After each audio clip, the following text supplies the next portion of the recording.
Cá estou eu falando de novo do Essa de Queiroz. No ano passado falei dos Maias e do Primo Basílio. No começo deste ano falei de um livro de não ficção, Ecos do Mundo. Como já havia anunciado várias oportunidades, agora eu falo de A Relíquia, um livro tido por engraçado e de humor escrito pelo Essa. Será que é isso mesmo? Comprando este livro ou qualquer outro produto, desde que através dos links abaixo da Amazon, você ajuda o canal com uma pequena porcentagem da sua compra. Desde já eu agradeço a todos que colaboram. O Essa de Queiroz viveu ali no século XIX português, num perpétuo conflito intelectual entre o cosmopolitismo que a sua atuação como diplomata e seus interesses intelectuais lhe permitiam, e o provincianismo da sua terra, aquele Portugal que parecia resistir à Revolução Industrial, resistir à Revolução dos Costumes e ater-se ainda a formas muito arcaicas de vida. Por esse motivo, ele escreveu 3 obras emblemáticas, cada uma criticando de forma mordaz aspectos da vida portuguesa. O Crime do Padre Amado, criticando o clero. O Primo Basílio, criticando a classe média ascendente. E os Maias, por fim, a aristocracia que decaía. Contrastando com Portugal estão sempre as ideias e os hábitos ingleses e franceses, que o Essa de Queiroz tanto prezava. Eu me lembro, pensando nesse drama do Essa, daquilo que dizem hoje em dia do México. Alguém já disse que o problema do México é que está tão longe de Deus, mas tão próximo dos Estados Unidos. Eu diria que, no caso de Portugal, à época, o drama era: Portugal estava tão longe da glória, mas tão próximo de Paris. E aqui, mais uma vez, é um pouco disso que nós vamos ter. A princípio, no entanto, eu gostaria de falar sobre o que é uma relíquia. A relíquia que dá título ao livro e em torno da qual muitas das vicissitudes do enredo vão acontecer. Em linhas gerais, segundo a doutrina católica, Cristo é Deus que se fez homem. Portanto, Cristo é ao mesmo tempo verdadeiro Deus e verdadeiro homem. Por conta da sua obra de salvação, os seres humanos puderam então ter os seus pecados perdoados e houve uma certa divinização do homem, ao mesmo tempo em que Cristo se fazendo homem, houve uma humanização da divindade. Isso tudo, grosso modo. É óbvio que a teologia é muito mais complexa do que isso.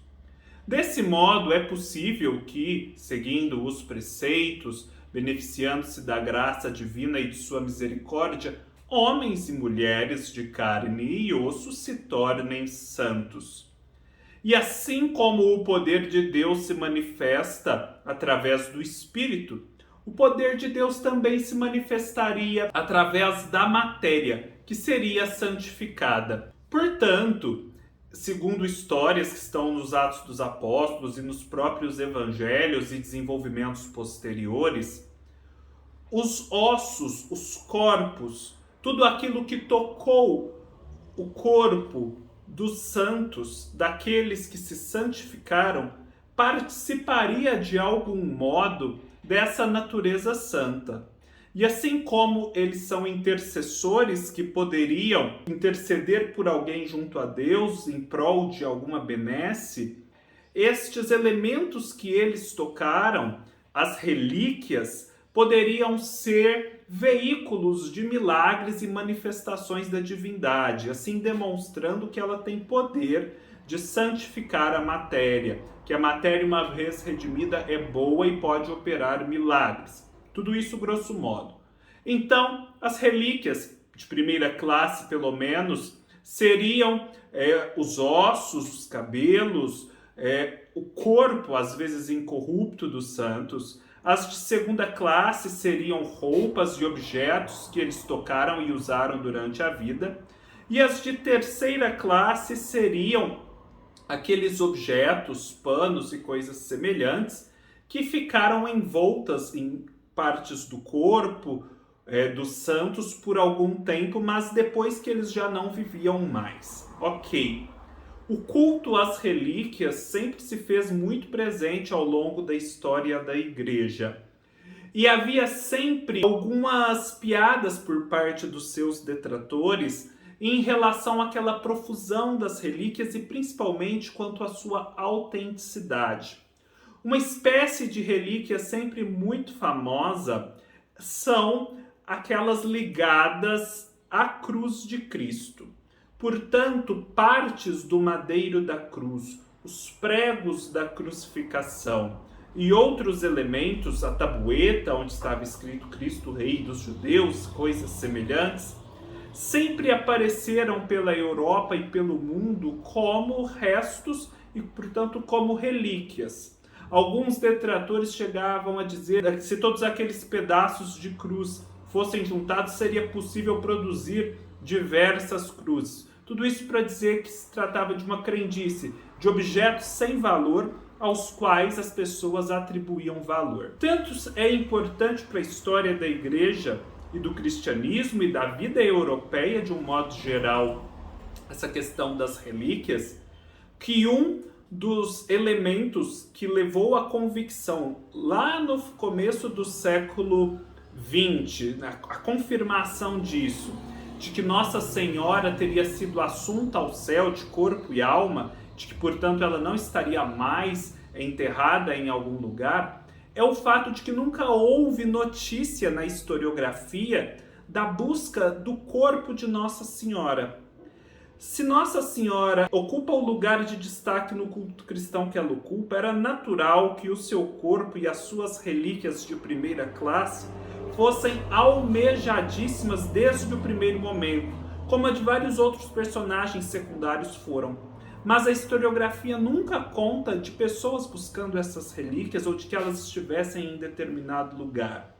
Essa ausência eloquente é um dos elementos que levaram à proclamação do dogma da Assunção de Nossa Senhora. Feita essa longa explicação teológica, é preciso dizer que em A Relíquia, o Essa de Queiroz, de um modo muito irônico, sarcástico, mordaz, vai fazer uma crítica do culto que os portugueses prestavam às relíquias e principalmente a religião de certas camadas da sociedade, que era uma religião extremamente hipócrita que abafava e reprimia tudo o que era mais humano, o que era mais carnal. Tudo era pecado.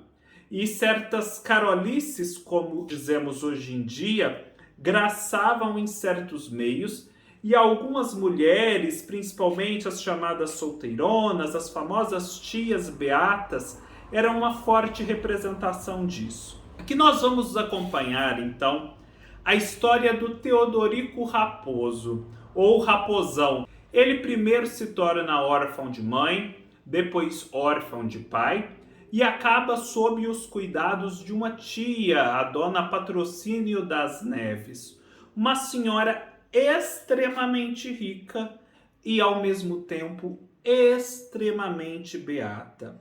Mas de uma beatice, assim, a toda prova, exorbitante, fora do normal. E como ela é extremamente rica, não há quem a julgue, não há quem ponha freios a essa sua devoção de uma forma crítica. Ela então cria o Raposão de uma forma muito severa, pois tudo o que ela mais abomina é que ele seja dado a relaxações. Relaxações é o nome que ela dá a tudo que não se encaixe na sua cartilha estrita do que é moral.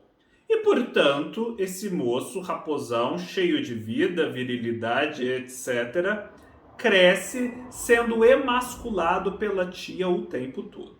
O que acontece, obviamente, que na surdina ele acaba dando vazão aos seus impulsos sexuais, às suas paixões, aos seus vícios. Mas na superfície Ele se apresenta à tia como extremamente beato, alguém assim da maior religiosidade, que vai à missa mais de uma vez ao dia, faz devoções inúmeras, novenas sem par, e ele faz isso tudo por quê? Porque ele depende economicamente da tia. Ele vive numa situação extremamente frágil do ponto de vista socioeconômico e depende não só no presente dessa tia, como também nutre esperanças de que ela lhe deixará a sua farta herança. Afinal, ele é um dos seus únicos e mais próximos parentes vivos. Ele vai então mantendo essa vida dupla de religiosidade superficial e de dissipação real, na esperança de que um dia vai ter essa herança, essa tia vai morrer e ele vai poder viver a sua vida em plenitude. Só que chega um determinado momento, em uma conversa com um amigo dessa tia, em que lhe é dito que, na verdade, ele tem um forte concorrente por essa herança. O que ele estranha muito. Quem é esse forte concorrente? Esse amigo diz simplesmente Nosso Senhor Jesus Cristo. Afinal, a tia tinha uma séria inclinação a deixar toda a sua herança para a igreja, para irmandades, para conventos e mosteiros que lhe agradavam. E aí ele fica louco. Ele que já bajulava a tia, levava uma vida totalmente forçada para agradá-la, se vê sob a contingência de redobrar os seus esforços para conseguir se assegurar dessa herança. E o que ele fará então para se assegurar dessa herança, dessa posição de herdeiro? Depois de uma determinada conversa, numa reunião social, eles vão decidir levar o raposão para uma peregrinação à Terra Santa, a Jerusalém. E lá ele tem a incumbência de trazer para a tia uma grande relíquia que vai lhe curar todos os males e que vai ser assim um trunfo no altar pessoal daquela senhora.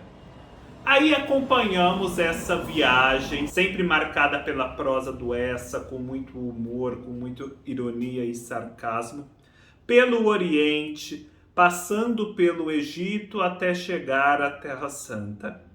Lá na viagem ele conhece um estudioso alemão chamado Topsius, que lhe serve de companhia. Porém, ele faz na viagem o que ele fazia já em Lisboa. Vive uma vida dupla, goza fartamente os prazeres da carne no Egito e depois na própria Terra Santa, e escreve cartas para a tia relatando devoções, suplícios, jejuns intermináveis. E a Terra Santa é uma terra cheia de relíquias e principalmente cheia de falsas relíquias. E ali logo ele vê um modo de arrumar uma relíquia falsa, mas muito vistosa, que certamente convencerá a sua tia de que ele é um digno herdeiro.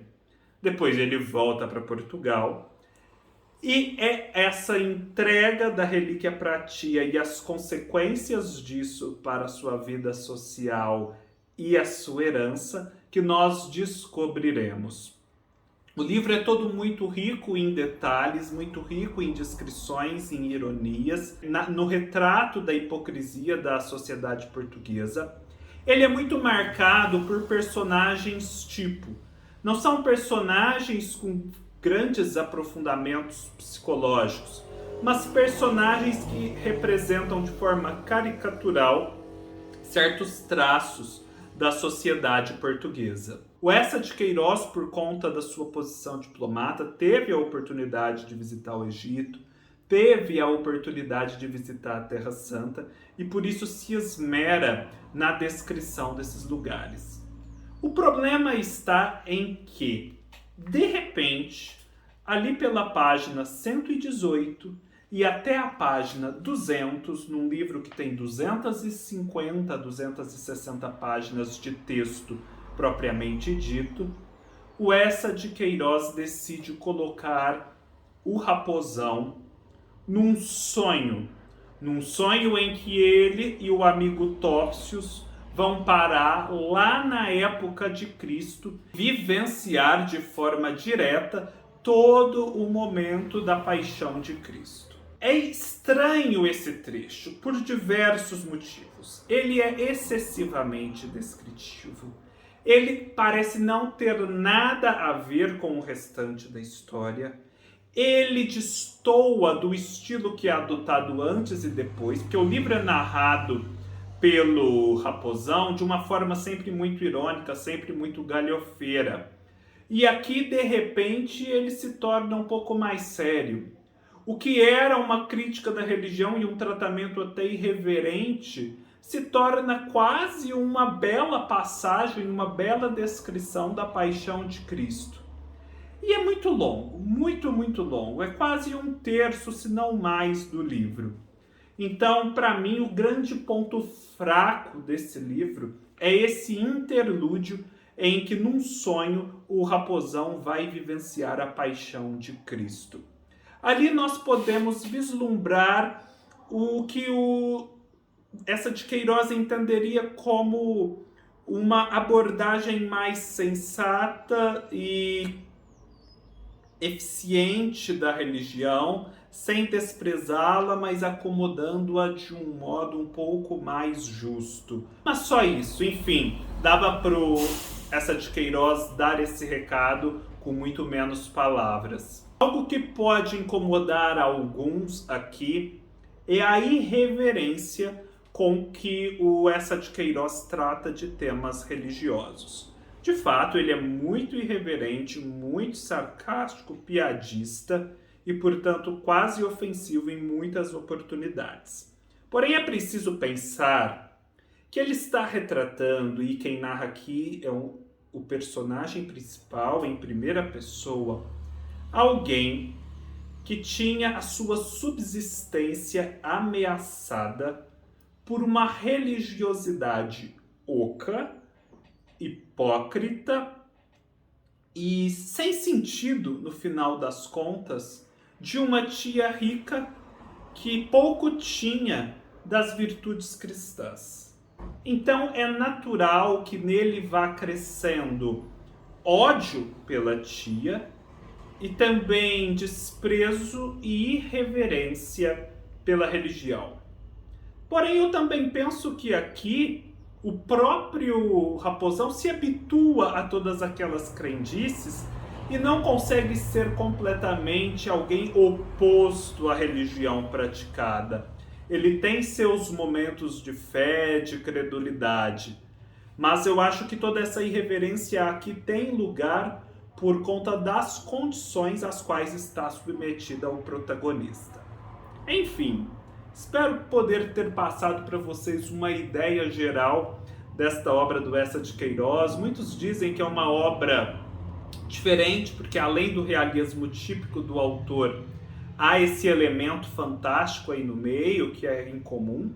É louvável que o Essa tenha feito isso, que isso seja original na sua obra, que ele tenha ousado, mas eu arrisco dizer que ele não foi bem sucedido na execução dessa ideia.